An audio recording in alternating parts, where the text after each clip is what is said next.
Hello everyone, क्या हाल चाल बेटा आप सभी लोगों का। होपफुली सभी लोग बहुत अच्छे होंगे। बच्चों, आज हम लोग करने वाले कंप्लीट मैथ्स का क्विक रिवीजन जस्ट 30 मिनट के अंदर। तो बिल्कुल भी किसी भी कीमत पे वीडियो को छोड़ना मत, एकदम प्रॉपर अच्छी तरीके से जितनी भी चीजें आपके बोर्ड में जरूरी हैं वो सारी चीजें मैं आपको यहाँ पर रिकॉल कराने वाला हूँ। यहाँ पे जितने भी इंपॉर्टेंट फॉर्मूलाज हैं, जो जो चीजें इंपॉर्टेंट है प्रॉपर सुनना, क्योंकि मैं इस वीडियो में उतना तेज लिख नहीं पाऊंगा जितना तेज मैं तुम्हारे को सुनाने वाला हूं। तो प्रॉपर चाहे इस वीडियो को आप लोग एकदम अंत तक देख सकते हो, एकदम पेपर के जाने समय तक देख सकते हो, एकदम कंसाइज और क्रिस्प पॉइंट टू पॉइंट आपको रिवीजन कराने वाला हूं। तो अच्छी तरीके से पूरी वीडियो को जरूर सुनना। सबसे पहला चैप्टर हमारा रिलेशन एंड फंक्शन है, ठीक है ना। ये नोट्स अगर ये रफ स्केच वाला नोट्स अगर किसी को लेना है दृष्टि स्कूल से ले लेना, टेलीग्राम से।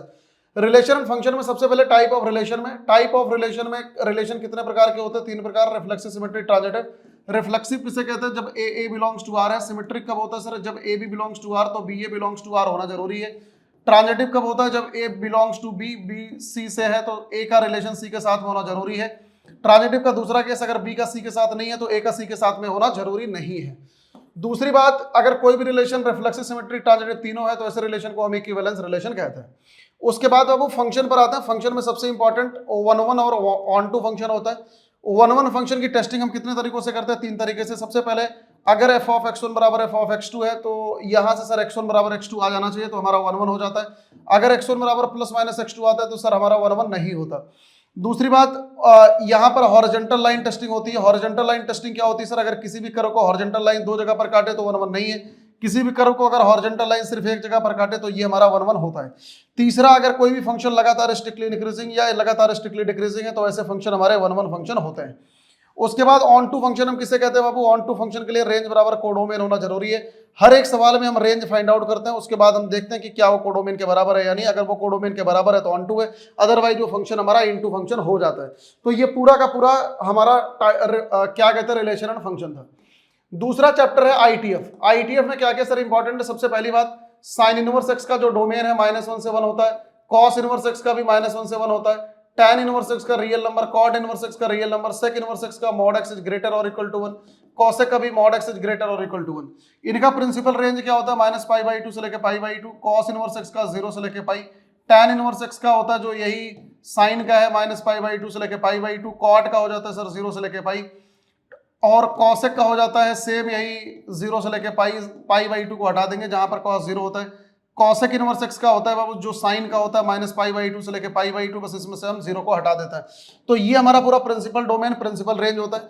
तीसरा, माइनस को बाहर निकालने का फॉर्मूला, साइन इनवर्स और tan इनवर्स और cosec इनवर्स, यहां से माइनस सीधा बाहर आता है। बाकी सब में से पाई माइनस जैसे cos इनवर्स एक्स हो जाता है, pi minus cot inverse x, pi minus sec inverse x, इस तरीके से फॉर्मूला बनता है।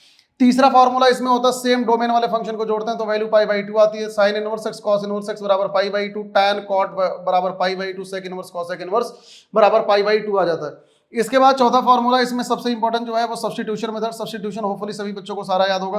पांचवा, 2 tan इनवर्स एक्स का formula, 2 tan inverse x sine inverse के फॉर्म में होता है, sine inverse 2x/1 plus x square. Same यही चीज cos इनवर्स के फॉर्म में, cos inverse 1 minus x square upon 1 plus x square. tan inverse के फॉर्म में tan inverse 2x/1 minus x square होता है। उसके बाद tan के formula, tan inverse x plus tan inverse y, ये होता है sir tan inverse x plus y upon 1 minus x Y, अगर एक्स वाई हमारा लेस देन 1 है। tan inverse x minus tan inverse y में होता है वो x minus y upon 1 plus x y, ठीक है ना। तो ये tan के फॉर्मूला ध्यान रखना इंपॉर्टेंट है। नेक्स्ट आते हैं बाबू chapter number 3। Chapter number 3 matrices में। मैट्रिसेस में सबसे पहले हम लोगों ने देख रखा है कि इसमें जो सबसे इंपॉर्टेंट है कि अगर हमारे पास 36 एलिमेंट है तो कितने टोटल पॉसिबल ऑर्डर बनेंगे, इनका फैक्टर कर लेते हैं। अगर हमारे पास ये 3x3 का मैट्रिक्स है, हर एक जगह को भरने का 2-2 तरीका है, तो 2⁹ इस तरीके से हम कर देते हैं, ठीक है। इसके अलावा टाइप ऑफ द मैट्रिक्स में सबसे पहला रो मैट्रिक्स जिसमें सिर्फ और सिर्फ एक रो है, कॉलम कितना भी हो सकता है। कॉलम मैट्रिक्स जिसमें सिर्फ एक कॉलम है, रो कितना भी हो सकता है। रेक्टेंगुलर मैट्रिक्स जिसमें number of row number of column बराबर नहीं है। स्क्वायर मैट्रिक्स जिसमें number of row number of column दोनों बराबर है, इसको कहते हैं प्रिंसिपल डायगोनल। ऊपर के एलिमेंट में यहाँ पर आई हमारा जैसे छोटा होता है, आई हमारा a12, हाँ जैसे छोटा, और यहाँ पर आई हमारा जैसे बड़ा होता है, ठीक है। उसके बाद डायगोनल मैट्रिक्स हम किसे कहते हैं बाबू? जहां पर एलिमेंट सिर्फ और सिर्फ डायगोनल पर लिखे हैं, बाकी सारे एलिमेंट है 0। स्केलर मैट्रिक्स जहां पर एलिमेंट सारे के सारे डायगोनल के सेम है, बाकी सारे 0। उसके बाद आइडेंटिटी मैट्रिक्स, हर एक जगह पर डायगोनल के एलिमेंट 1 1 1 है, बाकी सारे 0। जीरो मैट्रिक्स ऐसे मैट्रिक्स को कहते हैं जिसमें हर एक एंट्री 0 0 हो। Zero matrix can be square है रेक्टेंगुलर बोथ, चाहे स्क्वायर ले लो चाहे रेक्टेंगुलर ले लो, कुछ भी हो सकता है। इसके अलावा टाइप ऑफ मैट्रिक्स में ट्रायंगुलर मैट्रिक्स, अगर हमारे पास ट्रायंगल ऊपर नीचे बन रहा है, ऊपर के एलिमेंट जीरो तो लोअर ट्रायंगुलर, ट्रायंगल अगर ऊपर बन रहा है नीचे के सारे एलिमेंट जीरो तो अपर ट्रायंगुलर। उसके बाद हमने इसमें बेटा मोस्ट इंपॉर्टेंट पॉइंट, अगर किसी भी मैट्रिक्स में आइडेंटिटी मैट्रिक्स से मल्टीप्लाई करते हैं तो सेम मैट्रिक्स आता है। आइडेंटिटी मैट्रिक्स की पावर चाहे कितना भी कर दो आइडेंटिटी मैट्रिक्स आएगा। अगर a इंटू बी बराबर जीरो है, इसका ये बिल्कुल मतलब नहीं होता कि या तो a बराबर जीरो या तो b बराबर जीरो है। इसके अलावा इसमें हमने मैट्रिक्स की मल्टीप्लिकेशन की प्रॉपर्टी और एडिशन की प्रॉपर्टी देखी थी। Addition of two matrix commutative होता है, एसोसिएटिव होता है, कैंसिलेशन लॉ होता है, डिस्ट्रीब्यूटिव होता है। मल्टीप्लिकेशन में कम्यूटेटिव नहीं होता, एसोसिएटिव होता है, कैंसिलेशन नहीं होता, डिस्ट्रीब्यूटिव होता है। प्री और पोस्ट का विशेष ध्यान रखना है इसमें। इसके अलावा इसमें ट्रांसपोज ऑफ अ मैट्रिक्स देखा था। किसी भी मैट्रिक्स का अगर हम ट्रांसपोज लेते हैं, इसका ऑर्डर जो है चेंज हो जाता है, हमारा ऑर्डर n क्रॉस m बन जाता है। इसके बाद प्रॉपर्टीज ऑफ द ट्रांसपोज में ए ट्रांसपोज का ट्रांसपोज हम करते हैं, ए आ जाता है, ए प्लस बी का transpose, A transpose plus B transpose आ जाता है। अगर हमारे पास कांस्टेंट इंटू ए का ट्रांसपोज आ रहा है, बाबू कांस्टेंट का ट्रांसपोज कुछ नहीं होता, ट्रांसपोज और पावर आपस में इंटरचेंज हो जाता है, A to the power n into transpose हो जाता है। इनवर्स और ट्रांसपोज आपस में इंटरचेंज हो जाता है, ए ट्रांसपोज का इनवर्स बन जाता है, ठीक है ना। तो ये ट्रांसपोज की प्रॉपर्टीज ध्यान रखना। इसके अलावा इसमें डिटर्मिनेंट ऑफ ए बराबर डिटर्मिनेंट ऑफ ए ट्रांसपोज होता है, अभी के टाइम पे ये भी ध्यान रखना। इसके अलावा इसमें सिमेट्रिक और स्क्यूसिमेट्रिक मैट्रिक्स पढ़ा रखा है। सिमेट्रिक मैट्रिक्स ये होता है अगर डायगोनल के दोनों साइड के एलिमेंट बराबर हो और स्क्वायर होना चाहिए। सिमेट्रिक मैट्रिक्स के प्रिंसिपल डायगोनल पर कोई भी रिस्ट्रिक्शन नहीं होती। स्क्यूसिमेट्रिक मैट्रिक्स में डायगोनल के एलिमेंट 0 0 0, दोनों साइड के एलिमेंट एक दूसरे के नेगेटिव टाइप होने चाहिए। इसके अलावा इनकी प्रॉपर्टी में अगर किसी भी स्क्वायर मैट्रिक्स में अगर हम इसका ट्रांसपोज जोड़ते हैं तो सिमेट्रिक आता है, घटाते हैं तो स्क्यूसिमेट्रिक आता है। किसी भी मैट्रिक्स को सम ऑफ द सिमेट्रिक और स्क्यूसिमेट्रिक फॉर्म में a plus A transpose plus a minus A transpose के फॉर्म में लिख सकते हैं, ठीक है। तो ये पूरा का पूरा हमारा मैट्रिक्स चैप्टर है, होपफुली सभी मेरे बच्चों को अच्छे से क्लियर है। नेक्स्ट आते हैं बेटा chapter number 4 determinant. Chapter number 4 determinant, सबसे पहले 2 क्रॉस 2 3 क्रॉस 3 का डिटर्मिनेंट। उसके बाद माइनोर हम किसे कहते हैं, leaving ith row and jth column. Cofactor हम किसे कहते हैं, -1 to the power i plus j into mij। इसके अलावा कोफैक्टर की प्रॉपर्टी, किसी भी रो या कॉलम के एलिमेंट को सेम रो या कॉलम के कोफैक्टर के साथ मल्टीप्लाई करके जोड़ते हैं, वैल्यू ऑफ डिटर्मिनेंट आता है। किसी भी रो या कॉलम के एलिमेंट को किसी दूसरे को रो या कॉलम के कोफैक्टर के साथ मल्टीप्लाई करके जोड़ते हैं, वैल्यू 0 आती है। प्रॉपर्टीज कुछ एक ध्यान रखो, डिटर्मिनेंट ऑफ ए बराबर डिटर्मिनेंट ऑफ ए ट्रांसपोज होता है। दूसरी प्रॉपर्टी, किसी भी डिटर्मिनेंट में अगर odd number of time interchange करते हैं negative time, even number of time interchange करते हैं प्लस टाइम आ जाता है। तीसरी प्रॉपर्टी, किसी भी डिटर्मिनेंट में कोई भी दो रो सेम या दो कॉलम सेम होता है तो वैल्यू 0 है। किसी भी डिटर्मिनेंट में कोई भी एक रो 0 या एक कॉलम 0 है तो वैल्यू हमारे 0 आ जाएगी। उसके बाद किसी भी डिटर्मिनेंट में किसी कांस्टेंट से मल्टीप्लाई करते हैं तो या तो एक सिंगल रो में या एक सिंगल कॉलम में ही बेटा मल्टीप्लाई हो सकता है। प्रॉपर्टीज में a इंटू बी का a इंटू बी बराबर होता है determinant of a into determinant of b। इसके अलावा determinant of a to the power n is equal to determinant of, ये होता है डिटर्मिनेंट ऑफ a ट्रांसपोज बराबर determinant of a। Determinant of k a बराबर k to the power n into determinant of a हो जाता है, ठीक है। उसके बाद यहां पर सिंगुलर नॉन सिंगुलर मैट्रिक्स, अगर डिटर्मिनेंट ऑफ ए बराबर 0 है तो सिंगुलर हो जाएगा, determinant of A non zero तो non singular. Odd order skew symmetric matrix का डिटर्मिनेंट हमारा 0 होता है। इसके अलावा बेटा एडजॉइंट ऑफ ए होता है सर कोफैक्टर का ट्रांसपोज, ठीक है। कोफैक्टर का ट्रांसपोज 2 क्रॉस 2 का विशेष ध्यान रखना, पी क्यू आर एस अगर लिखा है ये दोनों इंटरचेंज हो जाता है, यानी एस यहाँ जाएगा पी यहाँ जाएगा, ये दोनों का माइनस साइन हो जाता है। इसके अलावा एडजॉइंट की प्रॉपर्टी में विशेष ध्यान रखना, adjoint of A into B होता है, adjoint of B into adjoint of A होता है। ये प्रॉपर्टीज की बहुत इंपॉर्टेंट है। a into adjoint of A is equal to adjoint of A into determinant of A into identity matrix होता है। Determinant of adjoint of A होता है वो determinant of A to the power n-1, ठीक है ना। ये वाला फॉर्मूला ध्यान रखना, ये दोनों फॉर्मूला बहुत इंपॉर्टेंट है। एडजॉइंट के बाद इनवर्स, इनवर्स हम किसे कहते हैं सर, अगर a और b is equal to identity matrix है तो सर a का इनवर्स b होता है, b का इनवर्स हमारा a आ जाता है। इसके अलावा इसकी प्रॉपर्टी में a इनवर्स का इनवर्स हमारा a होता है और a into A inverse is equal to identity matrix हो जाता है। डिटर्मिनेंट ऑफ ए इनवर्स बराबर 1 बाई डिटर्मिनेंट ऑफ ए आ जाता है। a प्लस माइनस बी का inverse a inverse plus minus b के इनवर्स के बराबर नहीं होता। A B inverse is equal to B inverse into A inverse होता है। अगर हमारे पास कांस्टेंट इंटू ए का इनवर्स अगर हम करते हैं वो कांस्टेंट का 1 बाई के इंटू ए इनवर्स बन जाता है, ठीक है ना। ए इनवर्स और ट्रांसपोज आपस में इंटरचेंज हो सकते हैं, यानी कि ट्रांसपोज का इनवर्स बन सकता है, ठीक है, डन। तो ये पूरा इनवर्स है। उसके अलावा एरिया ऑफ द ट्रायंगल क्या होता है sir, 1/2 x1 x2 x3 y1 y2 y3 z1 z 1 1 1 आता है। कोलिनियरिटी में एरिया ऑफ द ट्रायंगल बराबर 0 हो जाएगा। सोल्यूशन ऑफ इक्वेशन में ax बराबर d आप लिखे हुए, अगर determinant of A non zero है तो a हमारा नॉन सिंगुलर हो जाएगा, तो ऐसे केसेस में x is equal to a inverse into d आ जाएगा, सोल्यूशन यूनिक बन जाएगा। और अगर डिटर्मिनेंट ऑफ ए बराबर 0 हो जाएगा तो ऐसे केसेस में adjoint of A into D निकालते हैं। अगर adjoint of A into D non zero आएगा तो नो सोल्यूशन, अगर ये बराबर 0 आ जाएगा तो कंसिस्टेंट है तो इनफिनिटली मेनी सोल्यूशन, इनकंसिस्टेंट है नो सोल्यूशन। ये हमारा पूरा चैप्टर नंबर 4 है। चैप्टर नंबर 5 पर आ जाते हैं बाबू, कॉन्टिन्यूटी डिफरेंशियबिलिटी। कॉन्टिन्यूअस अगर कोई फंक्शन इस तरीके से कॉन्टिन्यूअस डिफरेंस और डिसकंटिन्यूअस कोई फंक्शन ब्रेक हो जाए डिसकंटिन्यूअस। डिफरेंशियबिलिटी की दो कंडीशन है, एक तो फंक्शन कॉन्टिन्यूअस, दूसरा कोई भी शार्प टर्न नहीं होना चाहिए। नॉन डिफरेंशियबिलिटी में कोई सब इनमें से वायलेट हो जाए। इसके अलावा कोई भी ट्रिग्नोमेट्रिक फंक्शन अपने डोमेन में कॉन्टिन्यूअस एंड डिफरेंशिएबल दोनों हो जाएगा, चाहे एक्सपोनेंशियल फंक्शन हर जगह पर continuous differentiable, logarithm function x greater than 0 में, पॉलिनोमियल फंक्शन हर जगह पर continuous differentiable, greatest integer fractional part of x belongs to integer पर नॉन डिफरेंशिएबल डिसकंटिन्यूअस, ठीक है। इसके अलावा अगर हमारे पास कोई रेशनल फंक्शन है px बाई qx टाइप का, तो ये जहां पर qx हमारा नॉन जीरो होगा यहाँ पर ये डिसकंटिन्यूअस हो जाएगा। इसके अलावा इसमें क्या कहते हैं हम लोगों ने, limit at a point, limit extending to a plus पर बराबर f ऑफ a पर वैल्यू a माइनस पर वैल्यू अगर बराबर है तो ये हमारा फंक्शन कॉन्टिन्यूअस होगा। कॉन्टिन्यूटी डिफरेंशियबिलिटी डाउटफुल पॉइंट पर चेक करते हैं। डाउटफुल पॉइंट उसे कहते हैं जहां पर फंक्शन की डेफिनेशन हमारी चेंज हो जाती है, ठीक है।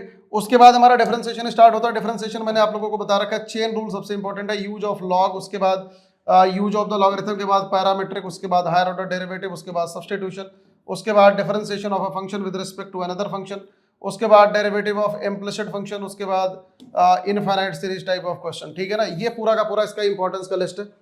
नेक्स्ट है बाबू chapter number 6, application of derivative. Application of derivative में अगर हमारे पास कोई भी, इसमें सीधा सीधा मेन मुद्दे की बात आपको बता रहा हूं, sign of F dash X आप देख लो। अगर किसी भी फंक्शन पर, जैसे मान लो किसी भी पॉइंट पर यहाँ पर डेरिवेटिव नॉन जीरो है, पहले स्लोप पॉजिटिव बाद में स्लोप पॉजिटिव, फंक्शन इंक्रीजिंग। किसी भी पॉइंट पर यहाँ पर पहले नेगेटिव बाद में नेगेटिव, यहाँ पर डिक्रीजिंग। अगर यहीं पर x इक्वल टू a है, एफ डैश a बराबर 0 आ जाए, पहले स्लोप पॉजिटिव बाद में slope positive, point of inflection बन जाएगा। सेम इसी तरीके से पहले स्लोप नेगेटिव बाद में नेगेटिव, और यहाँ पर स्लोप हमारा जो है 0 बन जाए तो ये भी पॉइंट ऑफ इन्फ्लेक्शन बन जाएगा। कोई अगर हमारे पास पॉइंट है एफ डैश a बराबर 0 है, इसके पहले स्लोप पॉजिटिव बाद में नेगेटिव, पॉइंट ऑफ मैक्सिमा, और सेम इसी तरीके से पॉइंट ऑफ मिनिमा अगर x इक्वल टू b है, एफ डैश b बराबर अगर 0 है और पहले स्लोप नेगेटिव बाद में स्लोप पॉजिटिव है, तो ये पूरा का पूरा हमारा एकदम sign of F dash X है। उसके बाद अगर हमने क्वाड्रेटिक इक्वेशन अगर ax square plus bx plus c लिखा गया, अगर a पॉजिटिव d नेगेटिव अगर लिखा गया बाबू, तो ये क्वाड्रेटिक इक्वेशन हमारी पॉजिटिव होती है। a नेगेटिव d नेगेटिव अगर आ गया तो क्वाड्रेटिक इक्वेशन नेगेटिव बन जाएगी। दूसरी बात, इसमें अगर एक फंक्शन दूसरे फंक्शन से बड़ा है तो इस फंक्शन को हम इसकी सबसे बड़ी वैल्यू से बड़ा कर देते हैं, अगर ये इससे छोटा है तो इसकी सबसे छोटी वैल्यू से छोटा कर देता है। इसके अलावा इसमें हम लोगों ने क्रिटिकल पॉइंट क्या होता है बाबू, क्रिटिकल पॉइंट होता है सर जहां पर एफ डैश एक्स बराबर 0 है या डज नॉट एग्जिस्ट है। स्टेशनरी पॉइंट हम किसे कहते हैं, जहां पर एफ डैश एक्स बराबर 0 है, स्टेशनरी पॉइंट। इसके अलावा पॉइंट ऑफ इन्फ्लेक्शन हम किसे कहते हैं, पॉइंट ऑफ इन्फ्लेक्शन में first ODT second ODT. First ODT में क्या है कि अगर एफ डैश एक्स हमारा इंक्रीजिंग फंक्शन है और यहाँ पर स्लोप हमारा 0 है, तो this point will be point of inflection. अगर हमारा फंक्शन डिक्रीजिंग और इस पॉइंट पर स्लोप 0 है, this point will be point of inflection. Double derivative में dy बाई dx स्क्वायर को 0 कर दो। अगर यहाँ पर डबल डेरिवेटिव का साइन पॉजिटिव, यहाँ पर नेगेटिव, यानी साइन चेंज हो रहा है, पहले कॉनकेव अपवर्ड कॉनकेव डाउनवर्ड, यानी this point will be point of inflection, ठीक है। तो ये विशेष ध्यान रखना बेटा पॉइंट ऑफ इन्फ्लेक्शन का। इसके अलावा इसमें मैक्सिमम मिनिमम फर्स्ट ओडीटी में आपको मैंने बता ही दिया, ठीक है। ग्लोबल मैक्सिमा ग्लोबल मिनिमम में क्या होता है कि सर हम सबसे पहला काम हर एक क्रिटिकल पॉइंट पर वैल्यू निकालता है, जिस क्रिटिकल पॉइंट पर सबसे वैल्यू सबसे बड़ी that is the global maxima, जहां पर सबसे छोटी ग्लोबल मिनिमा। किसी भी क्लोज इंटरवल में मैक्सिमम मिनिमा कैसे निकालते हैं, जो भी हमारा क्रिटिकल पॉइंट आना चाहिए वो क्लोज इंटरवल के अंदर लाई करना चाहिए। यहाँ पर हम हर एक बाउंड्री पॉइंट पर भी वैल्यू निकालते हैं, साथ ही साथ हर एक क्रिटिकल पॉइंट पर भी वैल्यू निकालता है। इनमें वैल्यू जहां पर सबसे बड़ी that is the global maxima, इनमें वैल्यू जहां पर सबसे छोटी that is the global minima. बात समझ आ गई। तो ये हमारा 6 चैप्टर का रिवीजन हो चुका है बेटा फाइनली, ठीक है। और इसके अलावा इसमें अब इंटीग्रल पर आते हैं। इंटीग्रल चैप्टर में बेसिक फॉर्मूलाज, उसके बाद हमने सम इंपॉर्टेंट डिडक्शन पढ़ा है, ठीक है। उसके बाद trigonometric substitution, sine square x बराबर क्या होता है sir 1 minus cos 2x by 2। Sine cos square x क्या होता है 1 plus cos 2x divided by 2। Sine cube x क्या होता है वो 1/4 3 sine x minus sine 3x। Cos cube x क्या होता है sir 1/4 3 cos x plus cos 3x। 2 sine A cos B, ये होता है सर साइन 2a। उसके बाद ट्रिगो के हमने मल्टीप्लीकेशन ऑफ टू फंक्शंस का फंक्शन के बारे में पढ़ा है। इसके बाद एक्सपोनेंशियल फंक्शन में e to the power x लिखा है तो e to the power minus x से ऊपर नीचे मल्टीप्लाई डिवाइड। अगर 1 plus e to the power minus x लिखा है तो e to the power x से ऊपर नीचे multiply divide. Concept of the fractional power में सबसे पहले हम डिनोमिनेटर से सबसे बड़ी पावर को बाहर निकालते हैं, इसे ऊपर लेके जाते हैं, डिनोमिनेटर को टी पुट कर देते हैं, हमारा सवाल बन जाता है। इसके बाद इसमें 6 स्पेशल इंटीग्रल फार्मूलाज हमने देखे हैं। 1 upon X square plus A square होता है वो 1/a tan inverse x by A. 1 upon root x square plus A square minus A square अगर लिखा हुआ है तो ये होता है सर 1/2a log। अगर ये x माइनस है तो x minus A divided by x plus है। अगर 1 upon A square minus A square लिखा है तो 1/2a log। ऊपर दोनों फॉर्मूला सिमिलर होता है, a plus x upon a minus x हो जाएगा, 1 upon root x square plus A square लगाए, और या तो 1 upon root x square minus A square लगाए, दोनों में log x प्लस बस जो ये नीचे लिखा है जैसे यहाँ पर लिख देते हैं, 1 अपॉन रूट ए स्क्वायर माइनस एक्स स्क्वायर होता है बाबू साइन इनवर्स एक्स बाई ए। ठीक है, तो ये हमारे 6 स्पेशल इंटीग्रल फॉर्मूलाज है। 4 स्पेशल इंटीग्रल फॉर्मूलाज में इंटीग्रल tan x होता है log mod sec x plus C, integral cot x होता है log mod sin x plus C, integral sec x होता है log mod sec x plus tan x, integral cosec x होता है बाबू cot x minus cosec x। इसके अलावा 3 special integral formulas में root x square plus A square का formula root x square minus A square minus x square, तीनों में हम क्या करते हैं बाबू एक्स बाई टू टाइम जो लिखा है जट लिख दो, अगर प्लस ए स्क्वायर है तो plus A square by to, ऊपर के दोनों फॉर्मूलाज में log x प्लस जो ये लिखा हुआ है जट लिख दो, यहाँ पर नीचे वाले में minus A square by two log x plus, तीसरे वाले में ध्यान रखना यहाँ पर plus A square by two sine inverse x by A आ जाता है। इसके बाद इसमें algebraic substitution 1 by quadratic 1 by root quadratic में सबसे पहला काम परफेक्ट स्क्वायर बना दो, 6 स्पेशल या 3 स्पेशल इंटीग्रल फॉर्मूलाज का यूज कर दो। Linear upon quadratic linear upon root quadratic में यहाँ पर linear is equal to lambda into D by D X of quadratic plus mu करता है। उसके बाद यहाँ से लैम्डा और म्यू की वैल्यू दोनों साइड हम कंपैरिजन करके निकाल लेते हैं, इंटीग्रल को i1 प्लस i2 के फॉर्म में कर लेते हैं। i1 जो होता है sir f dash x divided by f of x, या f dash x divided by root f x का बनता है, और i2 1 अपॉन क्वाड्रेटिक या 1 बाई रूट क्वाड्रेटिक का बनता है। हम आराम से दोनों इंटीग्रल को सॉल्व कर लेते हैं। उसके बाद पार्शियल फ्रैक्शन मेथड बेटा इसमें 3 प्रकार का होता है। अगर एक तो जहां पर हमारे पास ये नीचे फ्रैक्शन का स्क्वायर है a upon this one plus ये पावर बढ़ाते जाता है, जहां पर नीचे फ्रैक्शन लिखा है तो इसका ब्रेकिंग ये फ्रैक्शन को इस तरीके से ब्रेक कर लेते हैं। नीचे अगर क्वाड्रेटिक इक्वेशन लिखी है तो ऊपर 1 डिग्री कम करके हम ब्रेक कर देते हैं। उसके बाद बाई पार्ट मेथड है सर। बाई पार्ट मेथड अगर integral u into V D X लिखा है तो पहले फंक्शन एज इट इज, दूसरे का इंटीग्रल माइनस, पहले का डेरिवेटिव दूसरे का इंटीग्रल कर देते हैं। पहला फंक्शन आइलेट रूल, दूसरा फंक्शन इंटीग्रेशन जिसका आसान हो, e to the power x F X plus F dash X का इंटीग्रल होता है वो e to the power x F of x plus c। ठीक है, उसके बाद सम एडवांस सब्स्टिट्यूशन में सबसे पहले हमने देखा था कि ट्रिगो की डिग्री या तो 0 है या तो 1 है, तो ऐसे केसेस में half angle trigonometric formula, trigo की डिग्री अगर 2 है या तो 1 है तो ऐसे केसेस में साइन स्क्वायर एक्स या कॉस स्क्वायर एक्स से डिवाइड। तीसरा अगर ट्रिगो के 2 sine x into cos x या साइन 2x का sine x plus cos x का होल स्क्वायर माइनस या 1 minus sign x minus cos x का होल स्क्वायर करते हैं, न्यूमरेटर के हिसाब से डिनोमिनेटर पुट करते हैं। X square plus 1 by X square is equal to X plus 1 by X का होल स्क्वायर माइनस 2, या एक्स माइनस 1 बाई एक्स का होल स्क्वायर प्लस 2 करता है, न्यूमरेटर के हिसाब से इसको हम पुट कर लेते हैं। उसके बाद बेटा इसमें डेफिनेट इंटीग्रल में हम आते हैं। Definite integral absolute area under the curve देता है। डेफिनेट इंटीग्रल में 3 important property, a to b f of x dx king property, minus a to a वाला याद रखना, ये 2 टाइम्स 0 to a होता है अगर f of x हमारा इवन फंक्शन है, अगर ऑड है तो 0 से लेके 2a f of x dx होता है सर 2 टाइम्स 0 से ले f of x dx, अगर f of 2a minus x बराबर f of x है, अगर f of 2a minus x minus f of x है तो इस इंटीग्रल की वैल्यू 0 होती है। तो ये पूरा का पूरा हमारा बन गया सर इंटीग्रल। नेक्स्ट बाबू application of integral area with respect to the x axis Y axis. आप जानते ही हो अगर हमें कभी भी एक फंक्शन और एक कर्व के बीच का एरिया निकालना, सबसे पहला काम इंटरसेक्शन निकालो, upper curve minus lower curve कर दो। तो जनरली ये 2 ही कंसेप्ट पर सवाल आता है। एक area with respect area of latus rectum with Y square is equal to 4x parabola 8/3 into A square बन जाता है। नेक्स्ट है डिफरेंशियल इक्वेशन। डिफरेंशियल इक्वेशन में सबसे पहले ऑर्डर एंड डिग्री। ऑर्डर क्या होता है, हाईएस्ट कितनी बार डिफरेंशिएट करा गया, डिग्री क्या होता है। सबसे पहले डिफरेंशियल इक्वेशन पॉलिनोमियल होनी जरूरी है, हाईएस्ट ऑर्डर की सबसे बड़ी पावर जो है डिग्री होती है। इसके अलावा इसमें वेरिएबल सेपरेबल मेथड, अगर हमारे पास कोई भी फंक्शन एफ एक्स और वाई अलग अलग है, एक्स को एक्स के साथ वाई को अलग वाई के साथ इंटीग्रेट कर दो। होमोजेनियस फंक्शन किसे कहते हैं बेटा, हर एक टर्म की डिग्री अगर सेम है होमोजेनियस। टेस्टिंग कैसे करते हैं, लैम्डा एक्स लैम्डा वाई बराबर lambda to the power N F of X Y अगर आ जाए तो होमोजेनियस है। कैसे मानते हैं, अगर वाई बाई एक्स टाइप की है तो Y by X is equal to V Y is equal to V X इस तरीके से, और अगर एक्स बाई वाई टाइप की है तो X by Y is equal to V X is equal to V Y इस तरीके से। और सॉल्विंग का रूल दोनों का सेम होता है। नेक्स्ट है LD linear differential equation. Linear differential equation 2 type का, dy बाई dx या dx by dy type. dy by dx में भी सबसे पहला काम इंटीग्रेटिंग फैक्टर निकालता है, दूसरा काम solution equation. y by x में y के साथ में इंटीग्रेटिंग फैक्टर मल्टीप्लाई करते हैं बराबर इंटीग्रेटिंग फैक्टर राइट साइड वाला function plus c। Same dx by dy में इंटीग्रेटिंग फैक्टर y के टर्म में आएगा, तो यहाँ पर x इंटू इंटीग्रेटिंग फैक्टर बराबर इंटीग्रेटिंग फैक्टर राइट साइड वाला फंक्शन प्लस c। तो ये पूरा हमारा डिफरेंशियल इक्वेशन बन गया। नेक्स्ट बाबू वेक्टर अलजेब्रा। वेक्टर में सीधा सीधा मैं डॉट और क्रॉस आपको बता रहा हूँ। Dot product a dot b is equal to mod a mod b cos theta, यहाँ पर cos थीटा हो जाता है बाबू a dot b divided by mod a mod b। ठीक है, इसके अलावा इसमें कुछ एक और इंपॉर्टेंट फार्मूला जो आपको ध्यान रखना चाहिए, जैसे डॉट प्रोडक्ट में प्रोजेक्शन का फार्मूला, a का प्रोजेक्शन b के ऊपर तो a dot b divided by mod b होता है। ठीक है। बी का ए के ऊपर B dot A divided by mod A होता है। अगर ए और बी दोनों परपेंडिकुलर है तो सर ए डॉट बी बराबर 0 हो जाएगा। थीटा अगर अक्यूट है तो A dot B negative positive, theta अगर ऑब्ट्यूज है तो ए डॉट बी नेगेटिव हो जाएगा। तो ये सारे फॉर्मूलाज इंपॉर्टेंट है। क्रॉस प्रोडक्ट के regarding A cross B is equal to mod B sine theta N cap होता है। एन कैप यूनिट वेक्टर होता है। A cross B is a vector which is perpendicular to both A and B, ठीक है ना, orally याद रखना। यहाँ पर इसके रिगार्डिंग कुछ एक फॉर्मूला, सबसे पहला फॉर्मूला तो ये होता है ए क्रॉस बी बराबर minus times B cross A. Important में एरिया ऑफ द ट्रायंगल का फॉर्मूला होता है sir 1/2 mod A cross B. अगर वर्टिसेस मालूम है A cross B cross C cross A. तीसरा एरिया ऑफ द पैरेललोग्राम होता है, अगर एडजेसेंट साइड मालूम है 1/2 ए क्रॉस बी का मॉड। और अगर डायगोनल अपने को मालूम है तो ये हो जाएगा 1/2 d1 क्रॉस d2। तो दिस इज द हमारा वेक्टर अलजेब्रा। नेक्स्ट है बाबू 3D ज्योमेट्री। 3D ज्योमेट्री में सबसे पहला काम का formula cos square alpha cos square beta cos square gamma is equal to 1। Sine के फॉर्म में होता है 2 cos 2 alpha cos 2 beta plus cos 2 gamma is equal to minus का 1 हो जाएगा। तो this is the DCs and DRs. Vector के form में इक्वेशन ऑफ द लाइन होती है बाबू R vector is equal to A vector plus lambda time B vector है ना, x minus x1 by A y minus y1 by B z minus z1 by C होता है। इसके अलावा DCs of the x axis ये होता है sir 1 0 0, ये y एक्सिस का हो जाएगा 0 1 0, इसका हो जाएगा 0 0 0 0 1, ठीक है।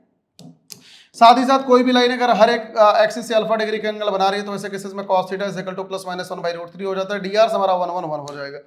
इसके अलावा दो लाइन के बीच का एंगल क्या होता है बाबू, cos थीटा बराबर a1 a2 plus b1 b2 plus c1 c2 divided by root a1 square b1 square plus c1 square root a2 square plus b2 square plus c2 square. दो लाइनें अगर perpendicular हैं तो a1 a2 plus b1 b2 plus c1 c2 बराबर 0। दो लाइनें अगर parallel हैं a1 बाई a2 बराबर b1 बाई b2 बराबर c1 बाई c2 हो जाएगा। क्लियर, डन है। इसके अलावा लाइन पर जनरल कोऑर्डिनेट हम कैसे लिखते हैं, x माइनस x1 बाई ए बराबर लैम्डा, तो x is equal to A lambda plus x1, y बराबर b lambda plus y1, z is equal to C lambda plus z1। FOP और एमआई का कंसेप्ट क्या होता है, सबसे पहला काम लाइन पर आप जनरल कोऑर्डिनेट लिखते हो, उसके बाद लाइन का डीआरस को a1 b1 c1 और उसके बाद यहाँ पे ए बी के डीआरस को a2 b2 c2, condition use करते हैं a1 a2 plus b1 b2 plus c1 c2 बराबर 0। यहाँ से लैम्डा की वैल्यू आ जाती है, यहाँ से आ जाता है foot of perpendicular. Mirror image कहाँ से आता है, मिड पॉइंट का फॉर्मूला लगा के मिरर इमेज हम यहाँ से निकाल लेते हैं। इंटरसेक्शन दो लाइन का हम कैसे निकालते हैं, सबसे पहले लाइन का जनरल कोऑर्डिनेट, दूसरी लाइन का जनरल कोऑर्डिनेट, दोनों के x को बराबर, दोनों के y को बराबर, z को बराबर। यहां से लैम्डा और म्यू की वैल्यू किसी भी दो इक्वेशन से निकाल लेते हैं, उठा के तीसरी इक्वेशन पुट करते हैं, देखते हैं सेटिस्फाई है कि नहीं। अगर सेटिस्फाई है तो लाइन आर इंटरसेक्टिंग और इंटरसेक्शन कोऑर्डिनेट लैम्डा को पहले वाले पॉइंट में या म्यू को दूसरे वाले पॉइंट में रख के निकाल लेते हैं। इसके अलावा अगर हमारे पास पी क्यू आर की डिस्टेंस निकालनी है फ्रॉम द एक्स एक्सिस तो पी को हाइड करके Q square plus R square, y axis से निकालना है तो y को हाइड करके p square plus R square, z से निकालना है तो z को हाइड करके p स्क्वायर प्लस q स्क्वायर। नेक्स्ट बाबू एलपीपी, लीनियर प्रोग्रामिंग प्रॉब्लम को लीनियर प्रोग्रामिंग प्रॉब्लम क्यों कहते हैं, क्योंकि ऑब्जेक्टिव फंक्शन लीनियर होता है, कंस्ट्रेंट हमारा लीनियर होता है। x ग्रेटर और इक्वल टू 0, y ग्रेटर और इक्वल टू 0 को नॉन नेगेटिव कंस्ट्रेंट कहता है। दो तरीकों से हम पढ़ते हैं इसमें, बाउंडेड और अनबाउंडेड। बाउंडेड उसे कहते हैं जहां पर फिजिबल रीजन बाउंडेड है, अनबाउंडेड उसे कहते हैं जहां पर फिजिबल रीजन अनबाउंडेड है। दोनों को सॉल्व करने का तरीका सिंपल है। सबसे पहला काम ड्रॉ द कंस्ट्रेंट, कंस्ट्रेंट को ड्रॉ करता है, identify the FR feasible region. उसके बाद तीसरा काम कॉर्नर पॉइंट थ्योरम यहाँ पर अप्लाई करता है, हर एक कॉर्नर पॉइंट पर वैल्यूज को कैलकुलेट करते हैं, जहां पर वैल्यू सबसे बड़ी that is the maximum value, जहां पर वैल्यू सबसे छोटी वहां पर मिनिमम। ऑप्टिमल वैल्यू हम किसे कहते हैं बाबू, जिस पॉइंट पर जेड मैक्स या जेड मिन आता है उसे हम ऑप्टिमल वैल्यू कहते हैं। इसके अलावा अगर किसी भी दो पॉइंट पर जेड मैक्स की वैल्यू सेम आ जाए या जेड मिन की वैल्यू सेम आ जाए, हम बोलते हैं दोनों पॉइंट को ज्वाइन करने वाले पूरी लाइन के लॉन्ग मैक्स या मिन वैल्यू लाई करेगी। किसी भी बाउंडेड एलपीपी में मैक्सिमम और मिनिमम वैल्यू हमेशा एग्जिस्ट करता है। अनबाउंडेड का भी रूल एकदम सिमिलर सेम है, बस आपको लास्ट में टेस्टिंग करना होता है। मैक्सिमम के लिए Z max greater than capital M, minimum के लिए Z min less than small M test करता है। अगर ये फिजिबल रीजन के बीच से होकर जाता है तो हम बोलते हैं भैया Z max is greater than capital M का फिजिबल रीजन के साथ कॉमन सोल्यूशन है, that is why there will be no maximum point. और अगर ये कहीं और से जाए तो हम बोलेंगे यही इसकी मैक्स वैल्यू हो जाएगी। मिनिमम के लिए हम सेम यही काम, इसको हम ड्रॉ करेंगे, अगर फिजिबल रीजन से होकर जाएगा बोलेंगे कॉमन सोल्यूशन है, तो मिनिमम वैल्यू ये नहीं होगी। अगर कहीं और से जाएगा बोलेगा मिनिमम सोल्यूशन इसका यही स्मॉल एम इसकी मिनिमम वैल्यू हो जाएगी। नेक्स्ट है बेटा प्रोबेबिलिटी। प्रोबेबिलिटी में सबसे पहले जो सबसे काम की चीज है म्यूचुअली एक्सक्लूसिव इवेंट, जहां पर दो इवेंट के बीच का इंटरसेक्शन क्या हो सर, फाई हो जाए। म्यूचुअली एग्जॉस्टिव हम किसे कहते हैं बाबू, जहां पर हर एक इवेंट का यूनियन सर हमारा सैंपल स्पेस हो जाए। कंडीशनल अलजेब्रा के फॉर्मूला देख लो, probability of A union B होता है sir probability of A plus B minus probability of A intersection B. A intersection B निकालेंगे probability of A plus B minus A union B. अगर A और B mutually exclusive है तो probability of A union B हो जाएगा probability of A plus probability of B. Probability of E बार हो जाता है sir 1 minus probability of E. Probability of A complement intersection B हो जाएगा probability of B minus probability of A intersection B. ठीक है, probability of A intersection B दोनों का कॉम्प्लीमेंट हो जाता है 1 minus probability of A union B. ठीक है, ये सारे के सारे अलजेब्रा के फॉर्मूलाज है। इसके अलावा कंडीशनल प्रोबेबिलिटी एक बार देख लेते हैं। कंडीशनल प्रोबेबिलिटी, अगर कोई इवेंट एक हो चुका है दूसरे इवेंट की प्रोबेबिलिटी, तो जो इवेंट नीचे लिखा है इसकी प्रोबेबिलिटी नीचे, ऊपर दोनों के इंटरसेक्शन की प्रोबेबिलिटी। मल्टीप्लिकेटिव इवेंट क्या होता है बाबू, अगर हमारे पास probability of A intersection B लिखा है तो यहाँ पर जो पहले लिखा है इसके पहले लिखेंगे, फिर उसके बाद बी बाई ए लिखेंगे। अगर यही 3 इवेंट के लिए होगा तो A intersection B intersection C, जो पहले लिखा है इसे हम पहले लिखेंगे, फिर बी पर आएंगे तो बी के पहले क्या है सर ए, फिर सी पर आएंगे सी के पहले क्या है सर ए बी। ठीक है, तो this is the multiplicative event. Conditional हम कहां पर यूज करते हैं, जहां पर एक इवेंट ऑलरेडी हो चुका है, फाइंड द प्रोबेबिलिटी ऑफ दूसरे इवेंट के होने की। मल्टीप्लिकेटिव इवेंट कहां पर यूज करते हैं, जहां पर ये ढेर सारे इवेंट एक साथ में ऑकर करते हैं। Next sir independent event.